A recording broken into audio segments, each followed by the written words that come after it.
Hello, welcome to Power of Encouragement and Words of Affirmation. My name is Heidi Harris, and I am an associate professor here at University of Arizona Global. I work in the early childhood education department for the master's level program. I also work at Spring Arbor University on their graduate level program for early childhood. One of my passions is building relationships with my adult learners. And so I'm going to speak a little bit today about how we can do that. Today, I'm going to share a little bit about how we can empower our students through the Culture of Care initiative. I'm going to define what encouragement and words of affirmation are, talk a little bit about potential benefits and what the research says about that, how we can lead with empathy and a strength based perspective in our classrooms, and then just practical ways that we can implement these ideas. And then we'll end with a reference page. So let's look at what empowerment means, right? For the Culture of Care initiative, we as professors are looking at how we can build up our students, right? We want to empower them, make them stronger, make them more confident, especially in their own lives and how they can claim their own rights to do that. So, when we look at the definition of what encouragement is, it's the action of giving someone support, confidence, or hope. And we are in such a powerful position as professors that we have the opportunity to really speak into our students, especially students who may be coming into our classrooms. They're balancing so much. I have so much admiration for so many of my students. They are working full time, they have families, they have young children, they're balancing multiple relationships and extracurriculars. And I think that when we come at it and we can help them in some of those adversities they face in the classroom or challenges they face through encouragement and building them up with affirmations, they can really succeed.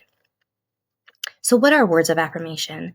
Well, Dr. Gary Chapman is really who we contribute this concept to. He wrote the book, The Five Love Languages, and it's a book that was really first intended as married couples to be able to look at five different languages of love and then be able to learn how to receive love and to give it to your partner in the way that they need.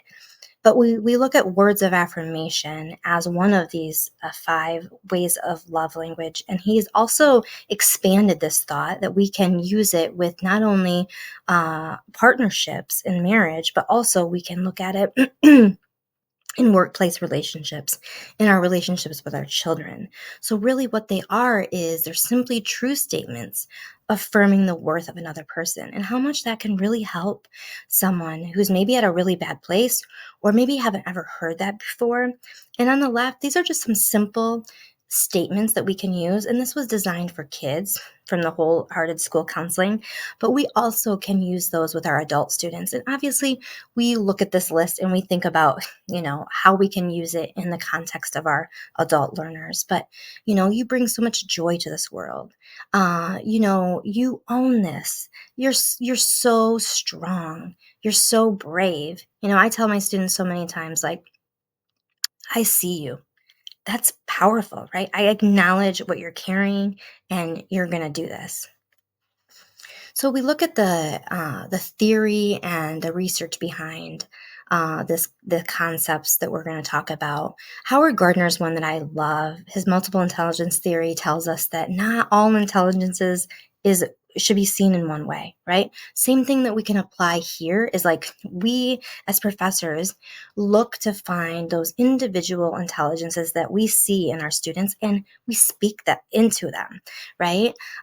We know that from this research, I pulled out multiple, current studies, and there's this research on what's called the RARE model: relate, acknowledge, empower, and reflect, and how we can use that with our students to really help build them up. Um, Also, some of the research that I found just talks about how strength-based approaches can really produce positive outcomes academically. And I know just through stories and experiences of me working as a professor for the last almost 10 years, how when I've taken time to give back my students positive encouragement and words of affirmation, honestly, so many times my students have said, "You are the one that helps me continue to go through this class or go through my graduate program because I felt that from you that you believed in me and that I would keep going." From the University of Arizona website, Dr. Michelle Roser Majors, which is a professor here in the Bachelor of Arts in Psychology program, was quoted with this quote saying, "As human beings, we aspire to feel competent, valued, and appreciated.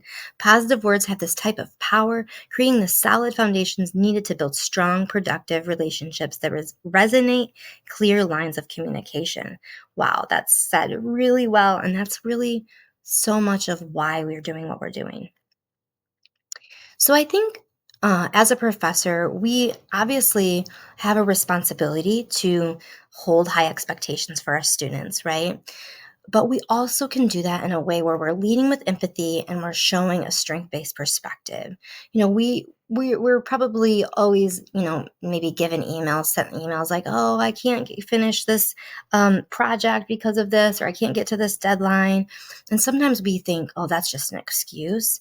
But I try to shift my mindset to say, "Okay, what's the reason versus an excuse?" And try to lead with empathy, acknowledge, sit with them in what they're saying they're going through, and trust them. They're adults, they're learners.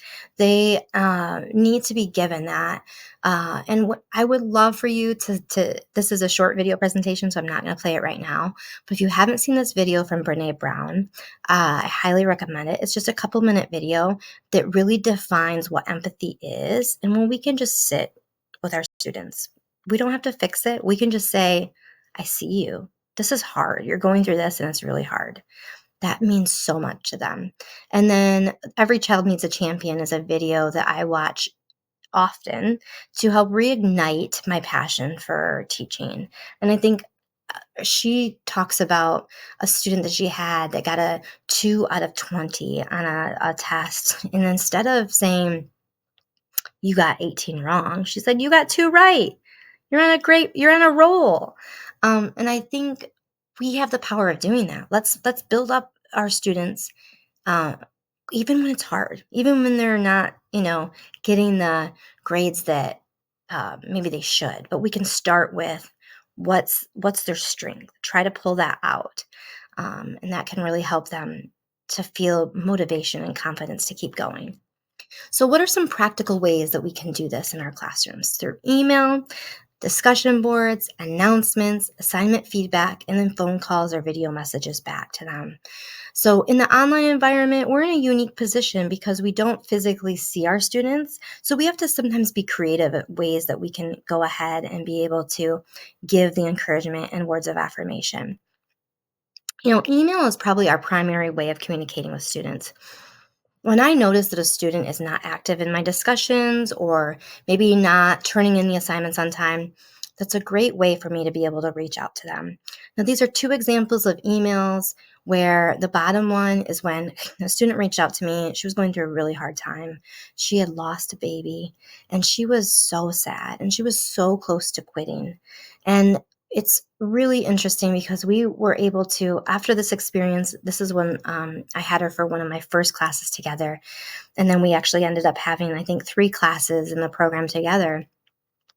But she was at the breaking point of, she was at the breaking point. She was at the point of like, "I don't want to continue in this program. I don't want to continue in this class." She was going through so much emotionally. And what I did is I just sat with her in that pain and I told her I'm sorry for what she's going through. If she needs an extension on her assignment, I will give that to her. And we started this relationship where I would check in with her every week and we would send emails back and forth and I would tell her, "You're doing it. I see you." And now, after we had 3 classes together, she is so appreciative and tells me like how much that meant to her that I took the time to email her. And I know our time is limited as professors, right? But if we look at really how much time it takes us to send an email like this, it's really not that much. And we can learn The more we do it, the more skilled we get at it to be able to do that for all of our students that need it. This email on top was when I gave an opportunity for a student to resubmit an assignment, and just taking time to tell her, I see that you're striving for excellence, and I appreciate that in you. So another way I think that we can do this is in our whole classrooms is through our announcements. So there's one class that I teach that's a pretty intense class, and at the bottom of my announcement, I just said, "How's everybody doing?" This is my first welcome announcement that I posted. "How's everybody feeling about starting this course?"